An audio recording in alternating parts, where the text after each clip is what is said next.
Bonjour et bienvenue au Carrefour des Cultures, avec à l'affiche aujourd'hui pour vous l'ouvrage qui a pour titre, je cite, « Jeunesse d'ici et d'ailleurs, transculturelle et digitale, refus d'assignation à résidence ». C'est un ouvrage collectif représenté sur le plateau aujourd'hui pour vous par Isabelle Dapiedad. Elle nous fait l'immense bonheur de partager le plateau avec nous pour parler de cet ouvrage, donc, qui a été ouvrage collectif, qui a été rédigé sous la double direction d'Isabelle Dapiedad et de Jean-Célestin Edjengue. Mesdames et messieurs, l'émission Parenthèse pour le compte d'aujourd'hui, c'est tout de suite.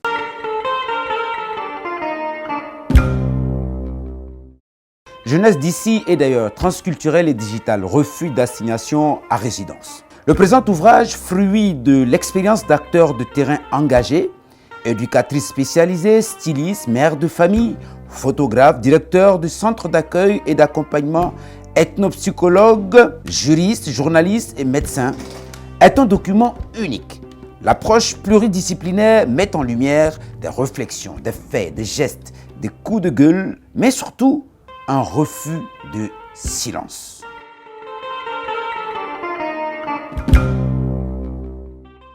Isabelle Dapiedad, bonjour.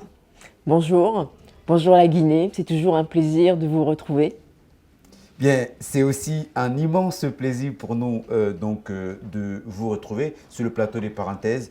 Comme je le disais tantôt, jeunesse d'ici et d'ailleurs, transculturelle, digitale, refus d'assignation à résidence. Ça, c'est le titre de l'ouvrage collectif que vous avez co-dirigé avec Jean-Célestin Edjengue, et qui est journaliste, essayiste. On va commencer peut-être tout de suite par le titre. Et donc, de passage pour vous et pour tous les contributeurs, puisque c'est un ouvrage collectif, ça a été un immense plaisir et j'ai envie de dire grand merci pour cet ouvrage-là. On va en parler. Jeunesse d'ici et d'ailleurs, transculturelle et digitale, refus d'assignation à résidence. La première chose qui nous frappe, qui frappe le lecteur, évidemment, mais qu'on ne peut pas découvrir seulement quand on a lu entièrement l'ouvrage. Il est long.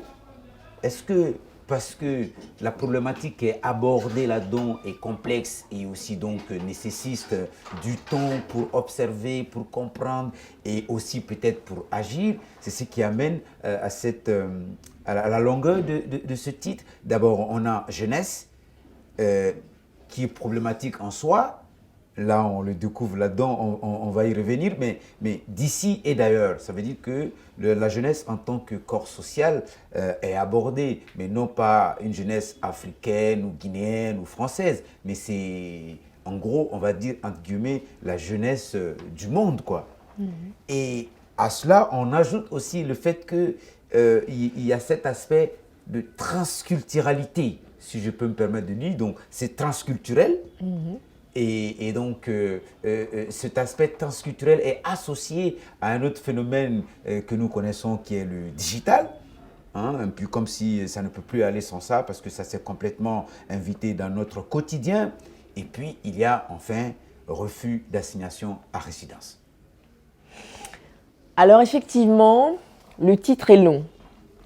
Parce que tenter d'aborder la question de la jeunesse, c'est rentrer dans un univers complexe, fait de processus multiples, qui vont à un moment amener cette tranche d'âge, d'abord qui n'est pas définie de la même façon de l'endroit où on se trouve dans le monde. Et donc nous, il nous paraissait intéressant d'ouvrir à cette notion de jeunesse, donc de complexité, d'ici et d'ailleurs, parce qu'on est dans une époque maintenant bien avancée qui s'appelait la mondialisation. La question de la transculturalité, c'est-à-dire que s'il y a mondialisation, ça veut dire qu'il y a des rencontres et des interactions. Donc les cultures se rencontrent, se transforment, s'interpellent. La notion du digital, alors au début on disait nouvelles technologies d'information et de communication. Après on nous a dit que c'était le numérique. De l'avènement du numérique. Et maintenant, on nous dit que c'est le digital. Alors là aussi, quelles ont été les transformations et comment en sommes-nous arrivés à ce mot aujourd'hui qui est diffusé dans tous les espaces. Et puis, la question de refus d'assignation à résidence, c'est la question de la liberté. La jeunesse, en tant que telle, veut pousser les murs, veut de la liberté, veut rencontrer, veut être en contradiction, veut s'imposer, veut beaucoup de choses. Donc il nous paraissait aussi intéressant de faire exister cette notion de refus d'assignation à résidence. Dans cet ouvrage, Jeunesse d'ici et d'ailleurs, transculturelle, digitale, refus d'assignation à résidence. Donc, vous avez fait un peu le tour du titre. On va peut-être maintenant aborder l'ouvrage dans sa composition en termes de contribution. C'est-à-dire que vous, Isabelle Diapedade, donc, vous présentez comme chercheuse voyageuse ou voyageuse chercheuse. Et on sait aussi que vous êtes artiste parce que vous faites de la photo et en plus donc d'écrire. Alors, ça veut dire que vous, et d'ailleurs, vous n'êtes pas à votre premier ouvrage, ce que d'ailleurs le lecteur pourra retrouver. Le premier ouvrage que vous avez écrit brosse aussi un tout petit peu, pour ne pas dire en grande partie, la question que vous abordez. C'est votre jeunesse à vous, déjà, et ça c'est important de souligner. Es-tu aussi une jeunesse, on va dire, un peu transculturelle, au sens de là où vous avez grandi, au sens de vos origines jusqu'à maintenant, et puis aussi pour votre passion pour le voyage, la recherche, la rencontre, etc. Et donc, votre co-directeur sur l'ouvrage aussi est quelqu'un, en quelque sorte, aussi un voyageur, un chercheur, puisqu'il est journaliste et essayiste. Quelqu'un aussi qui s'intéresse, dont les premiers travaux, en tout cas les travaux précédents à la rédaction de cet ouvrage-là, s'intéressent aussi beaucoup à la question de la jeunesse, pour parler de l'intérêt que vous avez tous les deux en tant que co-directeurs sur la problématique de la jeunesse. Maintenant, venons-en aux autres contributeurs. On va s'apercevoir justement qu'il y a une diversité des personnes qui ont contribué à la rédaction de l'ouvrage. On voulait vous entendre un tout petit peu là-dessus. Ça va de profils mais complètement différents, mère de famille, styliste, on va dire sociologue, etc. Alors, dans la réflexion que on a été amené à avoir avec Jean Célestin, ce qui nous intéressait beaucoup, c'était que les contributeurs ne soient pas protégés et à distance du sujet. C'est-à-dire que nous les avons choisis en leur proposant le cahier des charges suivant. Qu'ils soient en capacité de se présenter en tant que personne, qu'ils nous parlent de leur parcours et ce vers quoi ça les a amenés, et éventuellement, dans un troisième niveau, quelles sont leurs conclusions, préconisations, hypothèses ou perspectives.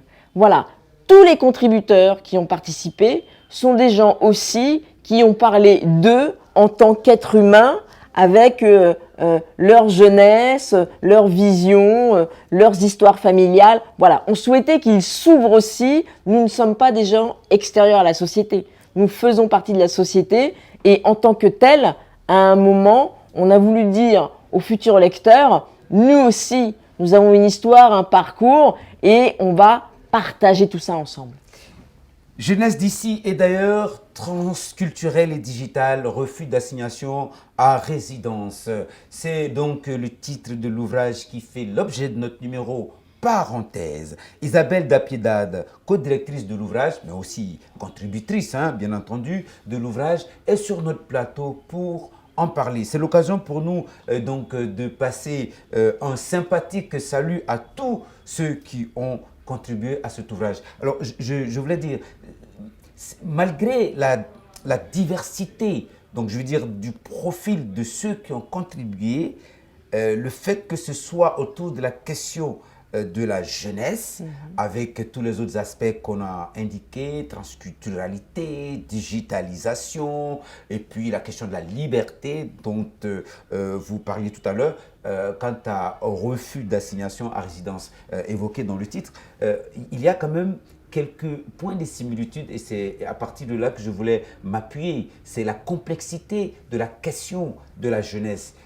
Complexité qui va même d'abord à partir même de la définition. Hein. On s'aperçoit par exemple, d'abord, ça il faut en parler. Donc le livre est préfacé par Djali Amadou Amal, hein, prix Goncourt des lycéens 2020. Et donc au Cameroun.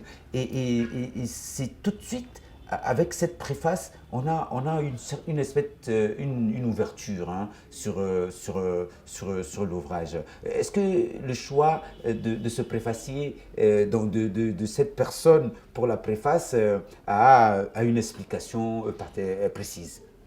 Absolument. C'est une femme, c'est une mère. Elle a eu le prix Goncourt des lycéens, donc on parle de jeunesse. Donc il est aussi intéressant pour nous, et on la remercie infiniment de la faire exister et apparaître au début de l'ouvrage. Parce que cet ouvrage, effectivement, il souhaite faire exister les hommes, les femmes et différents univers. Donc pour nous, il était vraiment extrêmement important que elle puisse aussi participer à cette aventure collective. Alors, dans la préface, très rapidement, dans la suite de votre réponse, la toute première phrase, elle est frappante. Elle dit « Ce qu'un adulte assis aperçoit, le jeune, même s'il se lève, ne le verra pas. » Fin des citations. Ce proverbe africain, qui date de la nuit des temps, voulait simplement inciter les jeunes à l'obéissance. C'est-à-dire que tout de suite, la préface est abordée, je veux dire, en introduisant évidemment ce proverbe qui est très connu, mais on va s'apercevoir plus loin que la préface va engager, on va dire, une espèce d'opposition à cette idée plus ou moins reçue et établie, à cette idée établie. Cette idée va être opposée à des réalités qui, on va dire, qui la bousculent, hein, comme la fougue qui anime aussi la jeunesse, à faire bouger les lignes. Lorsqu'on parle de la jeunesse, pas loin, il y a les parents. Et donc, quand on décide à un moment de faire des enfants, c'est vrai que se pose la question de pourquoi, comment je vais les accompagner, qu'est-ce que j'ai envie de transmettre, la place de l'éducation. Un certain nombre de questions doivent apparaître. Et parfois, les parents qui veulent être bienveillants peuvent être étouffants, maltraitants, maladroits, transposer leur propre histoire sur les épaules de leurs enfants. Donc, ce que nous dit aussi parfois, souvent, la jeunesse, c'est mes parents attendent de moi ce que je ne suis pas ou ce que je n'ai pas envie d'être. Et donc, cette question du conflit intrafamilial, de cette difficulté à pouvoir échanger, se parler, s'écouter, c'est pour nous aussi, et c'est ce que nous dit la jeunesse, avec qui on a travaillé et qui a énormément de choses à dire, mais est-ce que les adultes sont prêts, sont présents et ont vraiment envie de les écouter? Est-ce que les adultes ont vraiment envie d'écouter la jeunesse? C'est aussi toutes ces questions qui sont abordées dans cet ouvrage. Comme on l'a dit, qui est le fruit de nombreuses et diverses contributions sur la difficile et très complexe problématique de la jeunesse. Et on va peut-être parler aussi de votre contribution, hein, qui est le premier texte de l'ouvrage.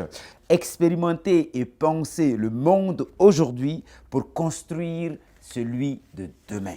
Voilà comment vous titrez votre contribution, donc votre texte, et qui est une réflexion, on va dire, très très intéressante, sous la forme à la fois, enfin, un récit, même, on va dire, avec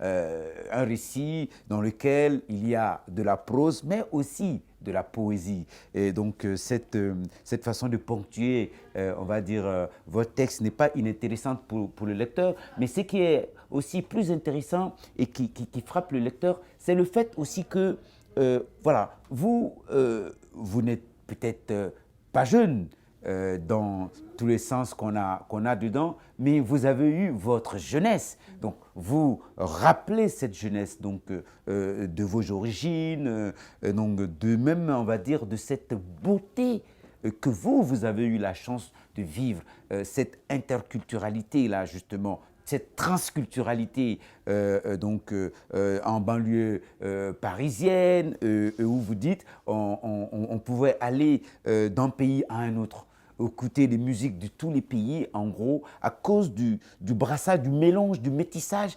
que composait votre milieu d'éducation.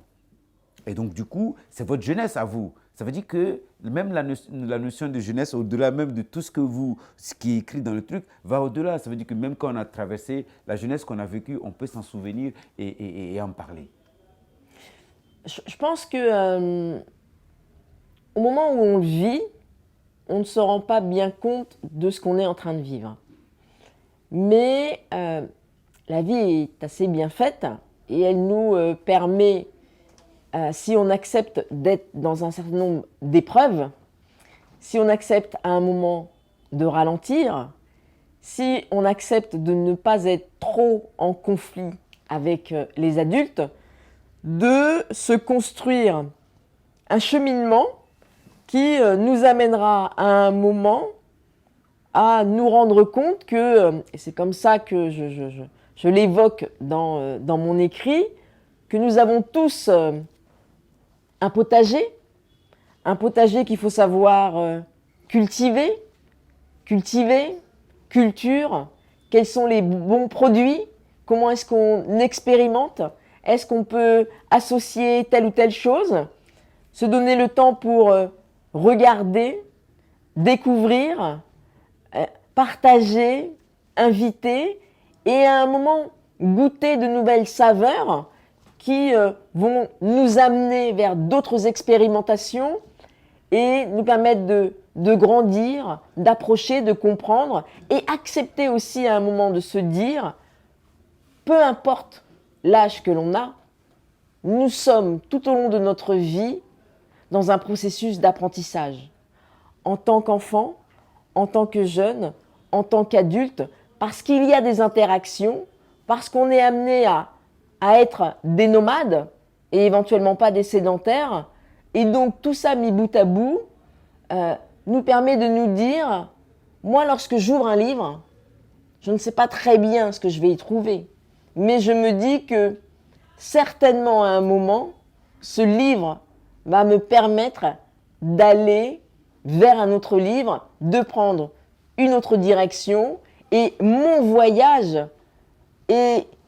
parfois me dépasse. Et donc, c'est comme si j'étais là, il y a une ombre, on avance ensemble, mais en fait, je ne suis jamais seule. Isabelle Dapiedad sur notre plateau pour parler de l'ouvrage collectif Jeunesse d'ici et d'ailleurs transculturel et digital, refus d'assignation à résidence. Alors, c'est vrai que c'est un vrai bonheur de lire cet ouvrage parce qu'effectivement, on a parlé de la diversité des profils. Donc, c'est aussi une diversité dans les approches, dans le regard, un regard croisé, je veux dire, véritablement intéressant. Et c'est pas faux. D'ailleurs, dans votre texte, votre contribution, justement, vous parlez de votre enfance, vous parlez surtout de votre jeunesse, jeune que vous étiez. Vous avez très tôt commencé à travailler avec les jeunes. Et c'est une expérience aussi intéressante dans l'animation, justement, où vous expliquez. Et on voit Je vais faire le parallèle avec le texte suivant, qui est le texte de Jean Célestin. C'est qu'il y a un incident déclencheur chez vous. Petit jeune que vous étiez, il y a un collègue ou une collègue qui vous propose de lire un ouvrage. La lecture de cet ouvrage-là va vous amener à aller encore vers d'autres cieux. C'est ce que le lecteur que je suis a détecté. Chez le prochain auteur, donc le prochain contributeur, Jean Célestin, c'est une injustice qu'il a subie. Donc à l'école même, justement, il raconte un peu la scène qui, en fait, l'a propulsé davantage vers ce qu'il commençait déjà à sentir qu'il avait envie pour devenir journaliste. C'est-à-dire que j'ai pris ces deux exemples, mais pour chacun des contributeurs, il y a toujours comme ça quelque chose de particulier, donc lié à la vie, au contexte, à beaucoup de choses qui font déclencher, si vous voulez, qui font déclencher l'action qui va mener son acteur vers une destination. Nous avons tous un corps et un esprit qui est mis à l'épreuve, qui nous provoque des émotions. Tout ça nous amène à un moment à nous positionner ou pas. Est-ce que je prends le risque? Est-ce que j'y vais? Ou est-ce que je n'y vais pas? C'est, nous semble-t-il, équipe, contributeur, quelque chose qui apparaît dans tous les textes. Cette notion de corps et d'esprit. C'est-à-dire qu'à un moment, notre corps nous permet de bouger. Moi, je l'évoque en tant que voyageuse chercheuse. Mais il nous permet aussi, à un moment dans une dimension de l'esprit, d'approcher des livres, d'approcher des échanges, d'approcher des rencontres, d'approcher des conversations.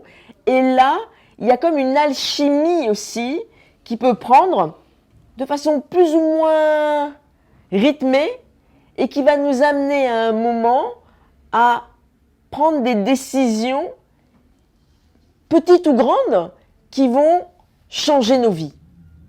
Et ça, c'est vraiment quelque chose qu'on veut faire exister dans le travail qu'on a réalisé ensemble. Et sur cette notion d'expérimentation, corps, esprit, expérimentation, c'est-à-dire, on a voulu aussi dans l'ouvrage qu'il y ait des artistes et il y a des photographes maliens qui nous ont rejoints et qui ont écrit.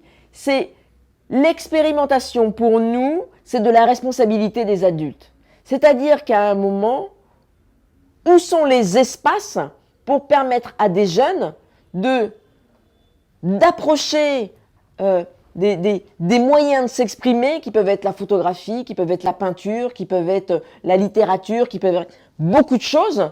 Et à travers tout ça, produire en allant chercher à l'intérieur de soi quelque chose qui va un peu nous révéler. L'idée de la photographie, par exemple, pour moi, c'est elle révèle quelque chose de ce que l'on est. Et nous pensons que nous avons tous des potentiels et que nous pouvons tous révéler un certain nombre de choses. La question maintenant, c'est est-ce que les adultes ont vraiment envie que les jeunes révèlent quelque chose de ce qu'ils sont? La question se pose aussi tout le long, donc justement, de l'ouvrage, et c'est est-ce que les adultes ont envie? Mais c'est aussi que l'ouvrage, et ça c'est intéressant, il me semble, révèle les difficultés de communication justement à travers les expériences des uns et des autres, des contributeurs qu'on voit. Si dans votre texte, on peut bien voir comment votre parcours a investi, on va dire, la formation, donc ce contact avec les jeunes. Et puis, ce que vous ne dites pas, mais quand on lit, on le voit, la particularité, vos méthodes un peu, on va dire, atypiques sur même le travail d'animation. Donc, effectivement, nous révèle aussi des choses au passage. Et puis, évidemment, le tout attaché au fait que, alors, à un moment donné, on peut se permettre, quand on a travaillé, qu'on a acquis une certaine expérience, qu'on peut changer de cap. hein. Ça a été votre parcours et ça, on le lit bien. Mais comparativement, enfin, pour venir à l'autre texte, parce que bon, évidemment, on ne peut pas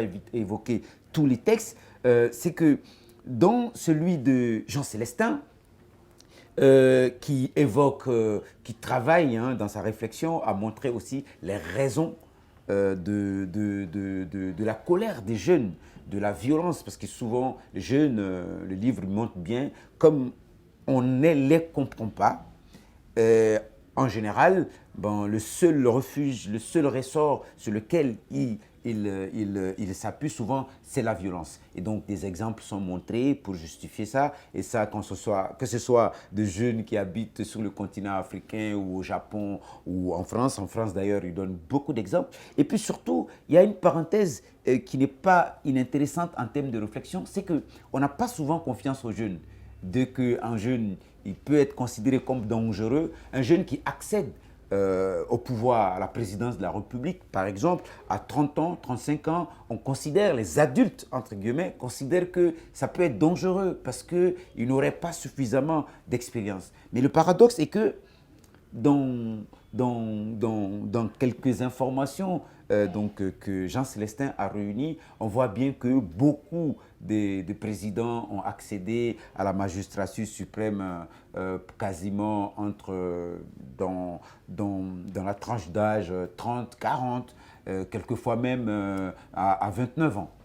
Qu'est-ce que vous en dites? Est-ce que c'est une erreur de ne pas faire confiance aux jeunes? C'est une erreur? Est-ce qu'il faut revoir, pour revenir au proverbe de départ, qu'un vieillard assis voit ce qu'un jeune homme, même arrêté, ne verra jamais? Alors, d'abord, il est important de dire que Jean Célestin Edjangué est journaliste, essayiste et aussi diplômé d'histoire. Et pour nous, dans cette codirection, il y a une complémentarité qui est extrêmement importante. On ne peut pas avancer sur ce sujet si on ne parle pas d'histoire. Il s'est passé des choses avant. Il est intéressant d'en parler, de les faire exister, de faire des liens, des comparatifs, ici et ailleurs, toujours cette notion d'ici et d'ailleurs, et peut-être de se rendre compte que même si à un endroit dans le monde, certains ont été amenés à occuper la fonction suprême très très jeunes, si en parallèle on y met l'histoire, peut-être que de façon beaucoup plus complexe à analyser, comment ont-ils réussi à accéder au pouvoir? Qu'est-ce que ça a produit comme effet? Et puis, pour nous, c'est aussi la grande question de l'éducation. Parce que l'on soit d'ici ou d'ailleurs, l'éducation n'est pas la même. La question des manuels scolaires, on imagine bien que dans tel ou tel pays, ce n'est pas le même contenu. Donc, ça ne produit pas les mêmes effets. Donc, si on est enfermé dans son pays, il y aura quelque chose éventuellement d'à peu près cohérent. Si on ouvre et qu'il y a des interactions, là, ça devient de plus en plus complexe. D'où pour nous l'intérêt à un moment de se dire, il y a des différences, il y a des gens qui ont accédé plus tôt, et ceci dit, les histoires de chacun ne sont pas les mêmes, mais qu'est-ce que ça a pu produire comme effet? On n'a pas voulu, dans cet ouvrage, aller au bout des questions. On a voulu surtout ouvrir à différents sujets en se disant, il est peut-être intéressant, ensemble, qu'on réouvre un certain nombre de sujets, parce que nous n'avons pas les réponses. Mais l'histoire fait que ils ont expérimenté, eux, à un moment. Oui. Qu'est-ce que ça a produit? C'est toute la question de l'expérimentation. On ne peut pas savoir avant. C'est la question de l'après-coup. Quand on a laissé un peu de temps, qu'est-ce que ça a produit comme effet? Isabelle Dapiedad sur le plateau de Parenthèse, mesdames et messieurs, pour parler donc de cet ouvrage. Je cite le titre « Jeunesse d'ici et d'ailleurs, transculturelle et digitale, refus d'assignation à résidence ». Donc un ouvrage collectif qu'elle a co-dirigé avec Jean-Célestin Edjengue, donc journaliste et essayiste, historien aussi. Et bien donc, avec la participation de nombreux contributeurs.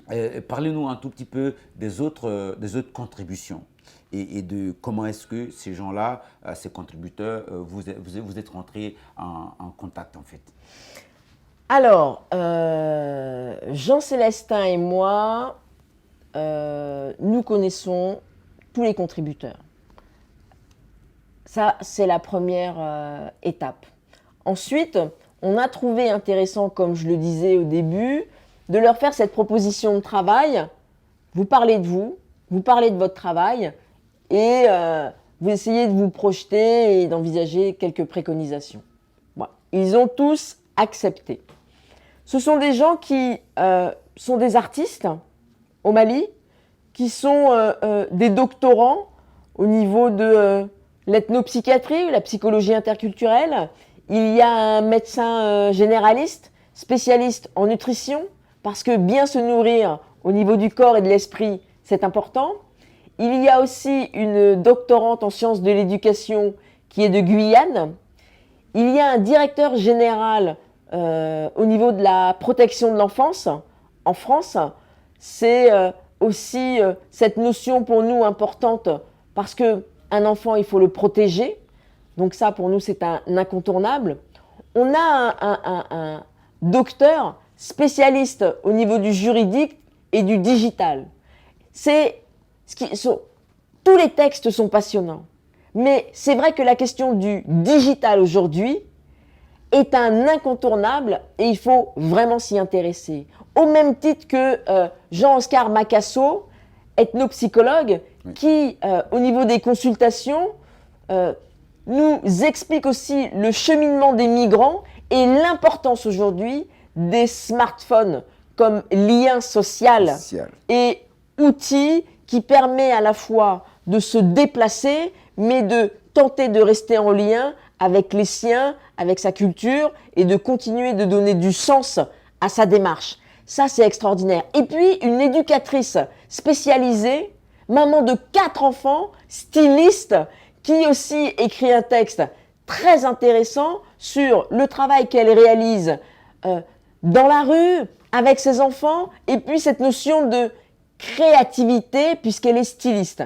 Ce qu'on a vraiment voulu faire exister dans cet ouvrage, c'est qu'on pense qu'il y a cette notion de savoir au niveau de l'éducation, au niveau de l'école, mais le savoir aussi au niveau de la famille, qu'on peut éventuellement plus nommer transmission. Oui.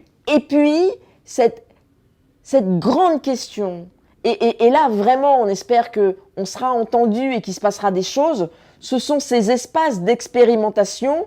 Avant on disait il y a des maisons de jeunes et de la culture, il y a des espaces pour faire de la musique, ils peuvent se rencontrer, ils peuvent ne rien faire, ils peuvent s'asseoir, ils peuvent parler, ils peuvent attendre.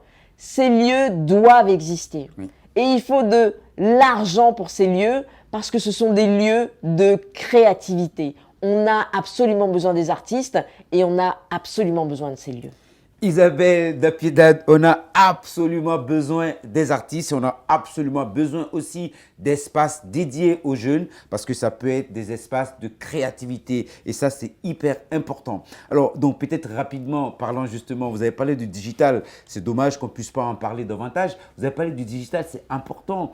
Je ne sais plus si c'est dans votre texte ou dans celui de Jean-Célestin qui rappelle un tout petit peu le fait que même quand des jeunes dans des pays africains, par exemple, résistent à la sirène de l'exode rural, donc ils restent dans son village, évidemment, ils n'échappent pas justement au digital parce qu'effectivement, il va se connecter et il va même se vanter d'être connecté à connexion qui va l'ouvrir hein, qui va le brancher à l'autre, entre guillemets, à l'ailleurs, ailleurs que lui, il ne comprend pas forcément. Donc aussi la question, à la fois, si ça peut être intéressant, comme c'est sur ça aussi que justement, sur tous les plans, on va dire, la question du digital est cruciale et importante à s'y intéresser. L'ouvrage aussi en parle. Mesdames et messieurs, le marque-page, c'est tout de suite.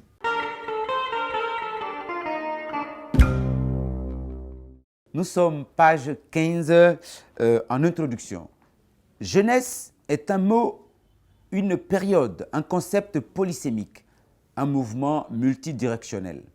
La jeunesse est un mot féminin, une dynamique plurielle, une marque, un caractère éclectique, tout en tissant du lien.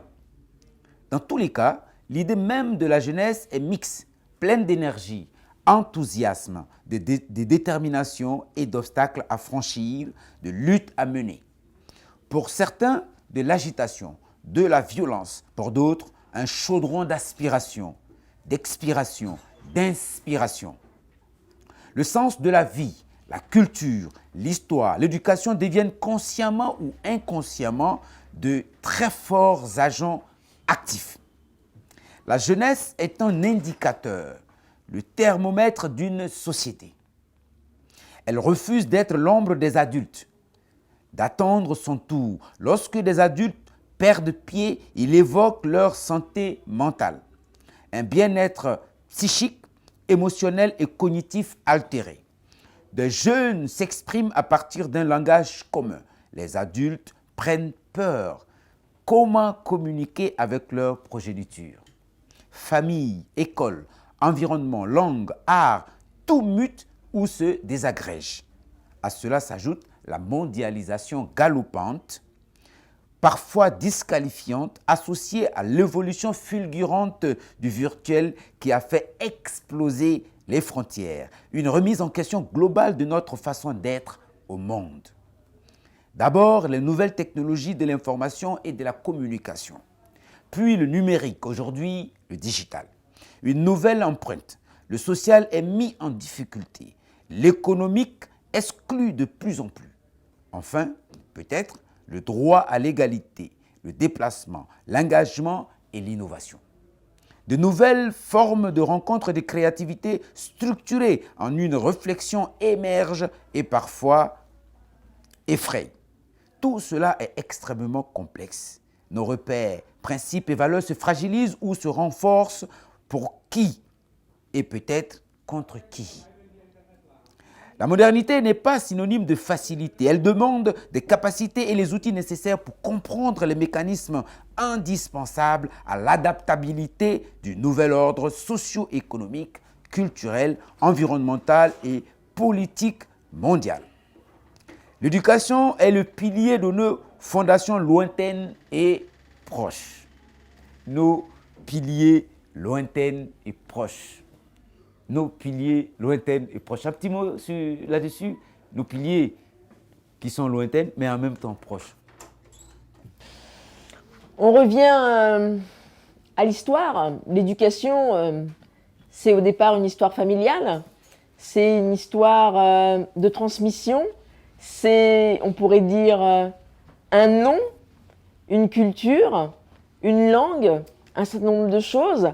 Après, l'éducation, c'est l'école.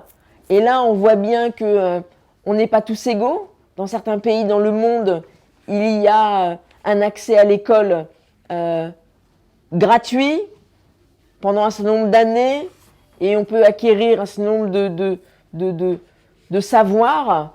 Et ça va permettre aussi à la personne de se développer, de participer, éventuellement de devenir acteur.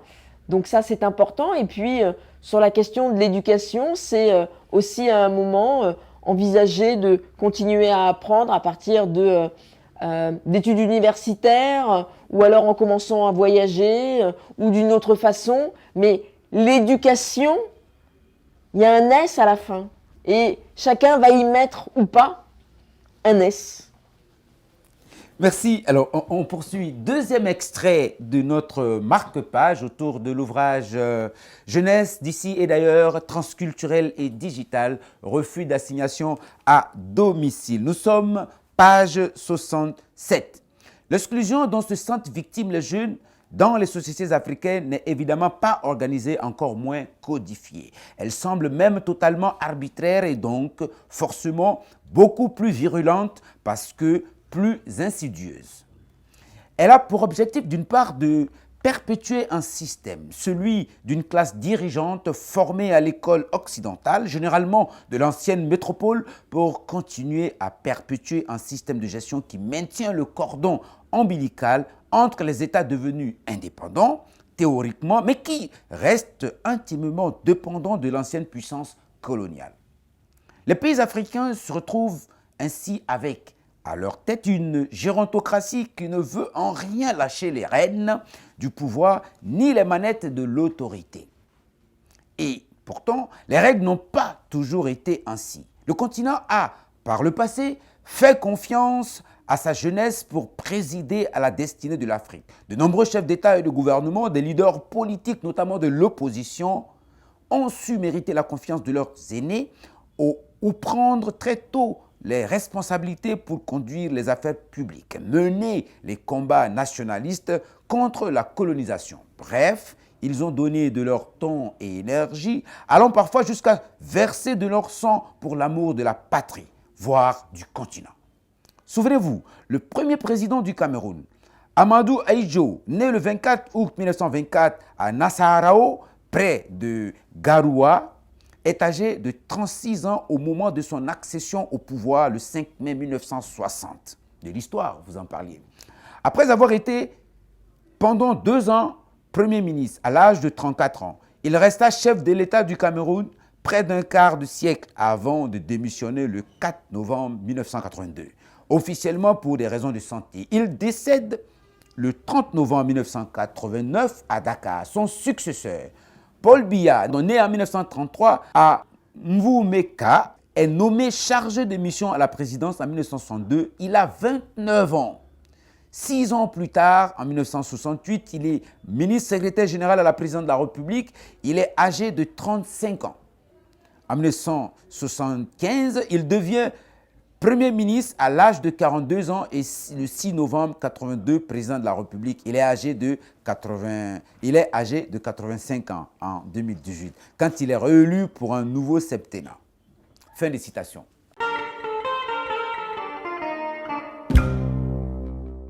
Nous continuons notre marque-page pour le troisième et dernier extrait. Nous sommes page 195, toujours de l'ouvrage Jeunesse d'ici et d'ailleurs, transculturel et digital, refus d'assignation à résidence. Ouvrage collectif. Chapitre 2, descendants d'immigrés maghrébins, ces jeunes Français qui réussissent, par Samir Lamouri. France, Maroc, Algérie. Il est directeur d'un service socio-judiciaire habilité par la protection judiciaire de la jeunesse, PJJ. Avant de vous présenter une partie de mon travail de recherche en sciences de l'éducation, il est important que le lecteur possède quelques éléments de compréhension de mon parcours personnel qui m'ont amené à m'intéresser aux questions de réussite et d'échec scolaire. Issu d'une famille maghrébine modeste, je me situe au 3e rang d'une fratrie de 5 enfants et j'ai grandi dans un quartier populaire appelé aujourd'hui quartier politique de la ville. Mes parents sont tous deux nés au Maroc et sont issus du milieu paysan. Ils n'ont jamais connu les bancs de l'école. Mon père est arrivé en France durant les 30 Glorieuses, à Nanterre, 92, en 1964. Ma mère l'a rejoint plus tard en 1972 pour y fonder une famille. Ayant connu une scolarité en dents de scie et parfois catastrophique, je redouble en 6e et suis orienté en fin de 3e. Comme beaucoup de jeunes de cité à l'époque, vers une filière professionnelle, BEP comptabilité, avec un niveau scolaire faible, ne me permettant pas d'intégrer une seconde générale. Malgré mes lacunes et difficultés scolaires, je reste très attaché à l'école et à la volonté d'aller le plus loin possible et de rester dans le système scolaire. J'ai la chance d'intégrer le BEP, intégrer une première d'adaptation en vue d'obtenir un baccalauréat technologique. Après un premier échec au baccalauréat, je réussis à l'obtenir en m'accrochant au rêve de continuer les études. J'obtiens le baccalauréat en 1997 à l'âge de 21 ans. Avec 3 années de retard en comparaison au parcours classique scolaire sans redoublement, l'échec du baccalauréat en 1996 m'a permis de prendre le temps. À la question du temps, m'a permis de prendre le temps de réfléchir sur le métier que je voulais exercer plus tard. Je voulais devenir éducateur, travailler dans le social, bref, aider les autres en difficulté, notamment les jeunes et les familles. Fin de citation. Donc c'était donc le troisième extrait de ce contributeur, parce qu'on est tombé sur ce contributeur dont vous avez parlé un tout petit peu. Et là c'est vrai que avant de lire ce que le contributeur vous dit, eh bien c'est toujours intéressant de découvrir qui il est, parce que ce qu'il va nous dire, il y a un peu de ce qu'il a été dans ce qu'il va nous dire. C'est la question des représentations. Samir Lamouri, aujourd'hui, est docteur en sciences de l'éducation. Il est limite au départ exclu. Il a son bac à 21 ans. Et aujourd'hui, il est docteur en sciences de l'éducation. Il est enseignant à l'université. Il a une association qui existe depuis 20 ans.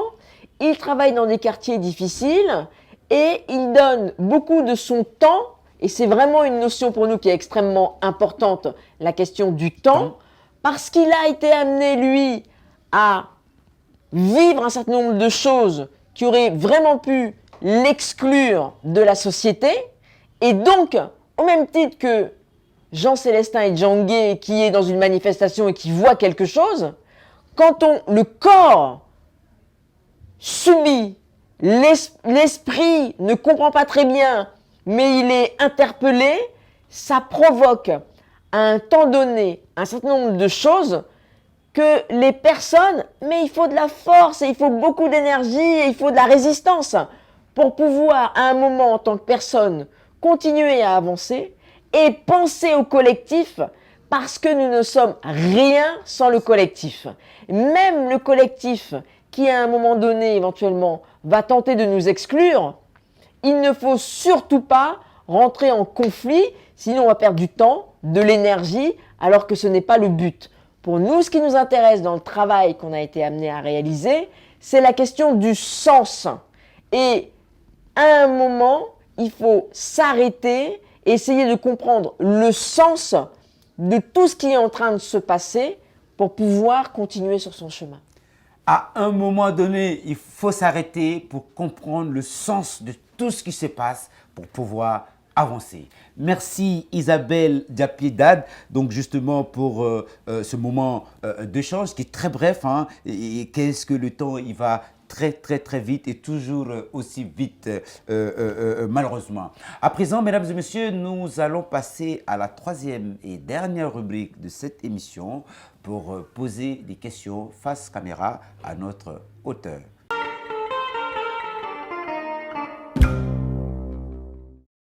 Isabelle Diapiedad, bonjour. Bonjour. Ma première question est la suivante. Je voudrais savoir, après avoir dirigé la rédaction de cet ouvrage, qu'est-ce que vous pouvez dire en quelques mots quant à l'importance de faire attention à la jeunesse dans nos pays?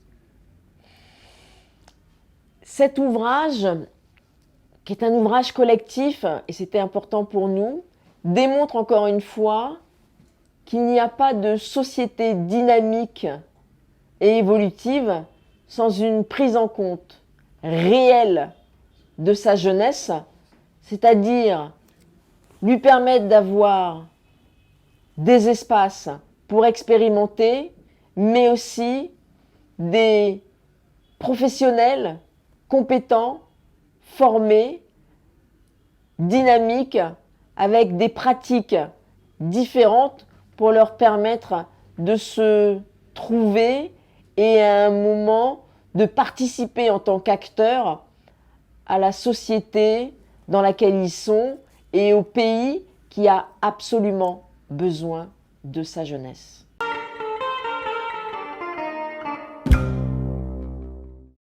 Isabelle Dapiedat, rebonjour. Bonjour. La deuxième question est la suivante. Dites-nous, comment définiriez-vous la jeunesse? Alors, c'est une période plus ou moins longue où il est intéressant de faire exister la notion du genre et des interactions. Les sociétés ont souvent été construites pour les hommes, mais il va falloir accepter aussi de laisser la moitié de la place aux femmes, parce que la jeunesse, c'est aussi une addition, c'est aussi des interactions, des sensibilités, et donc la jeunesse, c'est un groupe social complexe, transculturel, qui a besoin d'être accompagné parce que il y a aussi des pièges qui peuvent éventuellement s'appeler le digital, parce que c'est à la fois un outil extraordinaire et un outil dangereux. Mais la définition de la jeunesse, c'est un groupe avec une dynamique, du mouvement, des envies, du désir. Et il faut absolument que les adultes, que les politiques, que les enseignants, que tous ceux qui pensent avoir un savoir leur permettent aussi d'apporter le leur et de leur permettre aussi de continuer à le développer. Isabelle Dapiedat, merci. Merci.